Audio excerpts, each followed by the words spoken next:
Hi hello friends, എല്ലാ കൂട്ടുകാർക്കും ഇന്നത്തെ എപ്പിസോഡിൻ്റെ റിവ്യൂയിലേക്ക് സ്വാഗതം. എല്ലാവർക്കും ഗുഡ് മോർണിംഗ്. അങ്ങനെ മനോരമ പറയുന്നുണ്ട്, അപ്പോൾ ഇവളുടെ ആദ്യ വിവാഹം മുടങ്ങിയതാണല്ലേ. ഈ രണ്ടാം കെട്ടുകാരനെ കൊണ്ട് എൻ്റെ മോൻ്റെ കല്യാണം നടത്താൻ സമ്മതിക്കില്ല വെച്ചാൽ സമ്മതിക്കില്ല എന്ന് പറയണം. അതിന് സമയത്ത് നമ്മുടെ പ്രീതിയാണെങ്കിൽ ഇങ്ങനെ കരഞ്ഞുകൊണ്ടിരിക്കുക കേട്ടോ. ശേഷം നമ്മുടെ അഞ്ജലി പറഞ്ഞിട്ട്, ആൻറ്റി എന്തൊക്കെയാണ് പറയണത്, രണ്ടാം വിവാഹമാണ്, അതിന് ഫസ്റ്റ് വിവാഹം മുടങ്ങിപ്പോണത് ഇപ്പോഴത്തെ കാലത്ത് വലിയ കാര്യങ്ങളൊക്കെയാണോ എന്ന് ആൻറ്റി ചോദിക്കുമ്പോൾ, അഞ്ജലി മോളിതിൽ ഇടപെടണ്ട, എന്തൊക്കെ പറഞ്ഞാലും ഇവളുടെ വീട്ടുകാരും ഇതുവരെയായിട്ടും ആ വിവാഹം മുടങ്ങിയതിനെ കാരണം എന്തെങ്കിലും പറഞ്ഞോ? ഇല്ലല്ലോ, ഇവർ ഫുള്ളായിട്ട് ഒന്നും പറഞ്ഞിട്ടില്ല, ഇത്ര ഉടായ്പ് നമ്മളാരും കാണിച്ചിട്ടില്ലല്ലോ എന്നിങ്ങനെ പറയുകയാണ്. അപ്പോഴേക്കും ആകാശ് പറഞ്ഞിട്ട്, അമ്മേ പ്രീതി എല്ലാ കാര്യങ്ങളും എന്നോട് പറയുന്നത്. ഷട്ടപ്പ് ബേബി ഷട്ടപ്പ്, ഞാൻ നിന്നോട് ഒരു കാര്യം പറഞ്ഞേക്കാം, ഇവളെ രക്ഷപ്പെടുത്താൻ വേണ്ടി നീ എന്തെങ്കിലും പ്ലാൻ തയ്യാറാക്കിയിട്ടാണ് വരണമെങ്കിൽ ഈ മനോരമയെടുത്ത് നടക്കില്ല. എന്തൊക്കെ പറഞ്ഞാലും ഈ വിവാഹത്തിന് ഞാൻ സമ്മതിക്കില്ല. ഈ വിവാഹബന്ധം എല്ലാം ഇവിടെ വെച്ച് അവസാനിച്ചു എന്ന് മനോരമ പറയാണ്. അതേസമയം ശ്രുതിയാണെങ്കിൽ ആ കടലക്കാരനോട് വീണ്ടും വിലപേശിക്കൊണ്ടിരിക്കുകയാണ്. ചേട്ടാ, ഞാനൊരു 30 രൂപ തരും, കടല തരാൻ പറ്റുമോ എന്നിങ്ങനെ ചോദിക്കുകയാണ്. അത് കേൾക്കണത് അശ്വിൻ വേഗം കാറിൽ നിന്ന് ഇറങ്ങിയിട്ട് ശ്രുതിയുടെ കൈ പിടിച്ചിട്ട് അങ്ങോട്ടേക്ക് മാറ്റി നിർത്തുക കേട്ടോ. നീ എന്താ പരിപാടിയായി കാണിച്ചത്? മനുഷ്യനെ ആദ്യം പിടിപ്പിച്ച് ആകെ ടെൻഷനായിട്ട്, ഞാൻ ഏത് അവസ്ഥയിലാണെന്ന് അറിയാമോ? മറ്റുള്ളവരുടെ അവസ്ഥ പോലെ നിനക്ക് പറഞ്ഞാൽ മനസ്സിലാവോ? എന്നിട്ട് അവൾ കടലക്ക് വേണ്ടി വിലപേശിക്കൊണ്ടിരിക്കുന്നു.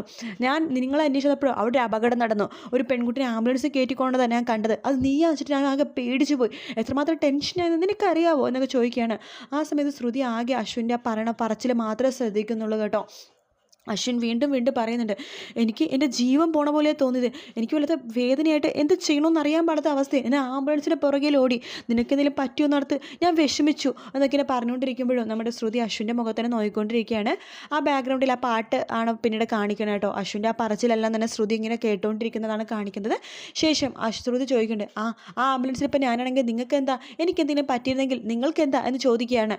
ആ സമയത്ത് അശ്വിനൊന്നും മിണ്ടാതെ, നിനക്കെന്തെങ്കിലും പറ്റിയിരുന്നെങ്കിൽ എനിക്കൊന്നുമില്ല, പക്ഷേ ഞാൻ പറഞ്ഞതേ ഉള്ളൂ എന്നൊക്കെ പറയാണ്. അത് കാണുമ്പോഴേക്കും ശ്രുതിക്ക് ചിരിയും വരുന്നുണ്ട്.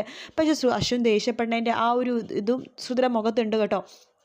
നിങ്ങൾ എത്ര നേരം എവിടെയായിരുന്നു എന്നൊക്കെ ചോദിച്ചുകൊണ്ടിരിക്കാൻ നേരത്ത് പെട്ടെന്ന് തന്നെ നമ്മുടെ എനിക്ക് അങ്ങോട്ടേക്ക് വരുന്നത്, ഹായ് അശ്വിൻ ബ്രോ, എപ്പോൾ എത്തി എന്നൊക്കെ ചോദിക്കുകയാണ്. ഞാൻ നിങ്ങളെ അന്വേഷിച്ച് ഇങ്ങോട്ട് വന്നതാ. അല്ല അശ്വിൻ ബ്രോ എന്താ ഇവിടെ? അതാ പറഞ്ഞത് നിങ്ങൾ അന്വേഷിച്ച് ഇങ്ങോട്ട് വന്നതാണെന്ന്. അവിടെ അല്ലല്ലോ, നിങ്ങൾക്ക് വേണ്ടി വെയിറ്റ് ചെയ്യാണ്. ഓ, ഞാനത് വിട്ടുപോയി അശ്വിൻ ബ്രോ. എന്ത് പറയാനാ, കാറ് പെട്ടെന്ന് ഹീറ്റായിട്ട് ഞങ്ങൾ രണ്ടിനും പുറത്തിറങ്ങി കാറ് വർക്ക്ഷോപ്പിൽ കൊടുത്തു. ഞങ്ങൾ നടന്നു വരുമായിരുന്നു, പെട്ടെന്ന് ശ്രുതിക്കുട്ടി സ്കിപ്പായി, ചെരുപ്പ് പൊട്ടിപ്പോയി ശ്രുതിക്കുട്ടിയുടെ. അതിനുശേഷം വളകളും പൊട്ടി, കണ്ടില്ലേ എൻ്റെ ഷൂ ശ്രുതിക്കുട്ടി ഇപ്പം ഇട്ടിരിക്കുന്നത് എന്ന് പറയുമ്പോൾ അശ്വിൻ ശ്രുതിയുടെ കാലിലേക്ക് നോക്കുവാണ്. അതെനിക്കയുടെ ഷൂ ആയിട്ട് ഇട്ടിരിക്കുന്നത്. ശേഷം നമ്മുടെ അശ്വിൻ പറയുന്നുണ്ട്, നീ ഒരു കാര്യം ചെയ്യ്, കാറൊക്കെ നന്നാക്കിയിട്ട് നീ വന്നാൽ മതി, ഞാൻ ശ്രുതിനെ കൊണ്ട് പോയിക്കോളാം. അയ്യോ ശ്രുതിക്കുട്ടി, ഞാൻ ശ്രുതിക്കുട്ടിക്ക് ഒരു സർപ്രൈസ് കൊണ്ടുവന്നിട്ടുണ്ട്. സർപ്രൈസോ? എന്ത് സർപ്രൈസ്? നോക്ക് എന്ന് പറഞ്ഞിട്ട് ആ ഒരു കവർ ശ്രുതിയുടെ കയ്യിലേക്ക് കൊടുക്കുക. ആ സമയത്ത് അശ്വിൻ സർപ്രൈസോ എന്നിങ്ങനെ നോക്കുക കേട്ടോ. ശ്രുതി ഇങ്ങനെ കവർ മേടിച്ചിട്ട്, ഹായ് ഇതെന്താ ഇത് എന്ന് പറഞ്ഞിട്ട് അത് തുറന്ന് നോക്കുവാണ്. ഹായ് കുപ്പിവള, നല്ല ഭംഗിയുണ്ടല്ലോ, നന്ദുചേട്ടൻ എവിടെ നിന്നാണ് വാങ്ങിച്ചത്? ഞാൻ വർക്ക്ഷോപ്പിൽ കാറ് കൊടുത്തില്ലേ, തിരിച്ചു വരുന്ന സമയത്ത് ഒരു ഷോപ്പ്, ബാംഗിൾ ഷോപ്പ്, ഞാൻ അവിടെ കയറി ശ്രുതിക്കുട്ടിക്ക് വേണ്ടി വള വാങ്ങി, ശ്രുതിക്കുട്ടിയുടെ ബാംഗിൾസ് പൊട്ടിപ്പോയില്ലേ, അതുകൊണ്ട് വാങ്ങിച്ചതാ. ശ്രുതിക്കുട്ടിക്ക് ഇഷ്ടമായോ?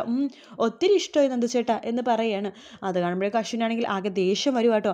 ശ്രുതി വാ, വണ്ടി കയറാൻ നോക്ക്. ഇല്ലില്ല ഞാൻ വരില്ല, ഞാൻ നന്ദുചേട്ടൻ്റെ കൂടെ വന്നോളാം. ശ്രുതി വേറെ കളിക്കല്, വരാൻ നോക്ക്, നമ്മുടെ കയ്യിൽ കയറി പിടിക്കുക. ആ സമയത്ത് എനിക്ക് പറയുന്നുണ്ട്, ശ്രുതി പോയിക്കോ, അശ്വിൻ ബ്രോയുടെ കൂടെ പോയിക്കോ, ഞാൻ വണ്ടിയൊക്കെ ശരിയാക്കിയിട്ട് താമസിക്കും വരാട്ടെ, ഞാൻ പുറകെ വന്നോളാം.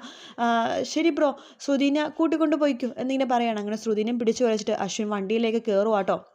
അതേസമയം നമ്മുടെ മനോരമയുടെ അടുത്ത് ചോദിക്കുന്നുണ്ട് മുത്തശ്ശി, മനോരമ ഇതിൻ്റെ ഉറച്ച തീരുമാനമാണോ നീ വിവാഹത്തിന് സമ്മതിക്കില്ല എന്നുള്ളത്? അതെ, ഇതിൻ്റെ ഉറച്ച തീരുമാനം തന്നെയാണ്. ഈ രണ്ടാം കെട്ടുകാരനെ കൊണ്ട് എൻ്റെ മോനെ ഞാൻ വിവാഹം കഴിപ്പിക്കില്ലെന്ന് വെച്ചാൽ കഴിപ്പിക്കില്ല എന്നിങ്ങനെ എടുത്ത വായിക്കിങ്ങനെ പറയാം കേട്ടോ. ആ സമയത്ത് നമ്മുടെ മുത്തശ്ശി പറയുന്നുണ്ട്, അങ്ങനെ നീ തീരുമാനിക്കണമെങ്കിൽ എനിക്കും പല തീരുമാനങ്ങൾ എടുക്കാൻ പറ്റും എന്ന് പറയാണ്. അപ്പം അഞ്ജലി പറയുന്നുണ്ട്, മനോരമാൻ്റെ നോക്ക്, രണ്ടാം വിവാഹം എന്ന് പറയല്ലേ, ഈ കാലത്ത് ഒരു പെൺകുട്ടി വിവാഹം മുടങ്ങി വേറൊരു വിവാഹം കഴിക്കണത് തെറ്റൊന്നുമല്ല. അങ്ങനെയെങ്കിൽ എൻ്റെ കാര്യം ഒന്ന് ആലോചിച്ച് നോക്ക്, എൻ്റെയും ആദ്യ വിവാഹം മുടങ്ങിയതല്ലേ എന്ന് ചോദിക്കുകയാണ്. അഞ്ജലി ബേബി എവിടെ കിടക്കുന്നു? ഇവളെവിടെ കിടക്കുന്നു? അഞ്ജലി ബേബിയുടെ വിവാഹം മുടങ്ങാനുള്ള കാര്യമൊക്കെ ഇവിടെ എല്ലാവർക്കും അറിയാവുന്നതാണ്. അവസാന നിമിഷം അഞ്ജലി ബേബിയുടെ കുറവുകൾ എല്ലാം അയാൾ വലുതാക്കി പറഞ്ഞു. ആ ഒരു പേരിലാണല്ലോ വിവാഹം മുടങ്ങിയത്. പക്ഷെ അതുപോലെയാണ് ഇവളുടെ വിവാഹം മുടങ്ങാനുള്ള ശരിയായിട്ടുള്ള കാരണം അവളും അവളുടെ വീട്ടുകാരും ഇതുവരെ പറഞ്ഞോ? ഇല്ലല്ലോ എന്നിങ്ങനെ പറയാണ്. ആ സമയത്ത് മുത്തശ്ശി പറയുന്നുണ്ട്, മനോരമേ നിൻ്റെ ഇത് അവസാന തീരുമാനമാണെങ്കിൽ എനിക്കും തീരുമാനം എടുക്കേണ്ടി വരും. നിൻ്റെ മോൻ്റെ കാര്യത്തിലായിട്ടാണ് നീ തീരുമാനം എടുത്തത്. നിൻ്റെ മോനായോണ്ടല്ലേ ആകാശിൻ്റെ കാര്യത്തിൽ നീ ഒരു തീരുമാനം എടുക്കണത്. ശരിയാ, ആ മോൻ്റെ കാര്യത്തിൽ അമ്മമാർക്ക് എന്ത് തീരുമാനം വേണമെങ്കിലും എടുക്കാം. അതുപോലെ തന്നെ എനിക്കൊരു മോനുണ്ട്. നീ ഈ തീരുമാനം എടുക്കണമെങ്കിൽ ഞാനൊരു തീരുമാനം എടുക്കും. കുറച്ച് വർഷങ്ങൾക്ക് മുമ്പ്, നിനക്ക് ഓർമ്മയുണ്ടോയെന്ന് അറിയില്ല, നിൻ്റെ വീടും നിൻ്റെ ബാക്ക്ഗ്രൗണ്ടൊക്കെ എന്താണെന്ന് നീയും കൂടി ഒന്ന് ആലോചിച്ച് നോക്ക് എന്ന് പറയാണ്. നീ ഏത് പശ്ചാത്തലത്തിൽ കിടന്നവളാണെന്നും നിൻ്റെ കുടുംബ സാഹചര്യം എന്തായിരുന്നു എന്നൊക്കെ നീ ആലോചിച്ച് നോക്ക്. അന്ന് ആ സമയത്തിന് എൻ്റെ മോനോട് പറയായിരുന്നു, ഈ ബന്ധം ഞങ്ങൾക്ക് വേണ്ടെന്ന് പറയായിരുന്നെങ്കിൽ ഒരിക്കലും നീ ഈ വീട്ടിലിങ്ങനെ നെളിഞ്ഞിരുന്ന് സംസാരിക്കില്ലായിരുന്നു. സമയം എപ്പോഴും വൈകിട്ടില്ല. നീ ഈ ബന്ധം വേണ്ടെന്ന് പറഞ്ഞിട്ട് ഇവരെ പറഞ്ഞയക്കുകയാണെന്നുണ്ടെങ്കിൽ എനിക്കൊരു കുഴപ്പമില്ല. പക്ഷെ ഞാനും ഒരു തീരുമാനം എടുക്കും എൻ്റെ മോൻ്റെ കാര്യത്തിൽ എന്ന് പറയാണ്. നിനക്ക് തീരുമാനിക്കാം.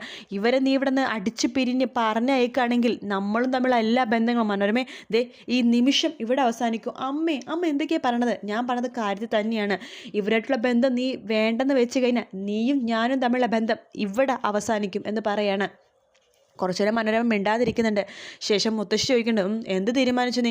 നിങ്ങളുടെ ഇഷ്ടം പോലെ എന്താണെന്ന് ചായക്കോ എന്ന് പറയാണ്. അപ്പോൾ ഇത് തുടരാന്ന് വേണ്ടി വിചാരിക്കാമല്ലോ അല്ലേ?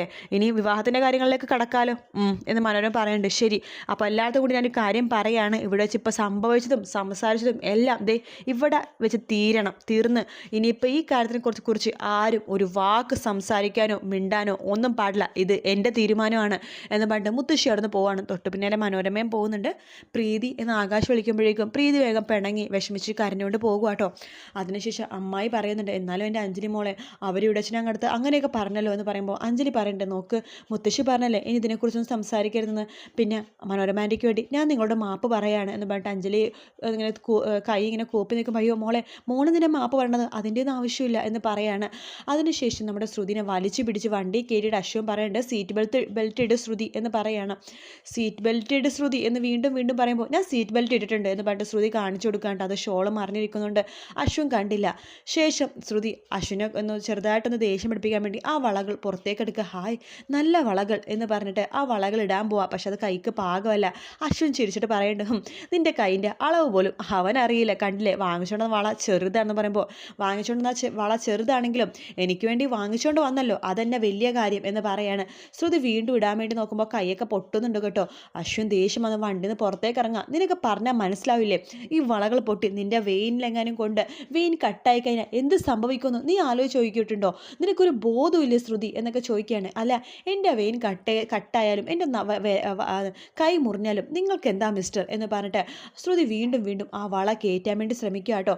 ആ സമയത്ത് അശ്വിന് ദേഷ്യം വരുവാണ്. കാരണം ശ്രുതിയുടെ കൈ അവിടെ ഇവിടെയൊക്കെ മുറിഞ്ഞിട്ടുണ്ട്. പക്ഷേ ശ്രുതി അതൊന്ന് കണക്കിലെടുക്കാണ്ട് വീണ്ടും വള ഇങ്ങനെ കയറ്റിക്കൊണ്ടിരിക്കുകയാണ്. ആ സമയത്ത് അശ്വിൻ ശ്രുതിയുടെ കൈ ഇങ്ങനെ കൈ ഇങ്ങനെ പിടിച്ച് വലിച്ചിങ്ങനെ നിൽക്കുന്ന ഭാഗത്തോട് കൂടിയിട്ടായിട്ടോ എന്ത് എപ്പിസോഡ് തീരുന്നത്. എന്തായാലും ആ വളകൾ ശ്രുതി ഇടില്ല. അശ്വൻ വാങ്ങിച്ചുകൊണ്ട ആ വളകൾ മാത്രമേ ശ്രുതി ഇടുള്ളൂ. എന്തായാലും ആ ഭാഗം നാളെ ആയിരിക്കും കാണിക്കുന്നുണ്ടാവാം. വീഡിയോ ഇഷ്ടപ്പെട്ടെങ്കിൽ ലൈക്ക് ചെയ്യുക, സബ്സ്ക്രൈബ് ചെയ്യുക, കമൻറ്റ് ചെയ്യുക. മറ്റൊരു വീഡിയോ ആയിട്ട് വീണ്ടും കാണാം. Take care, by.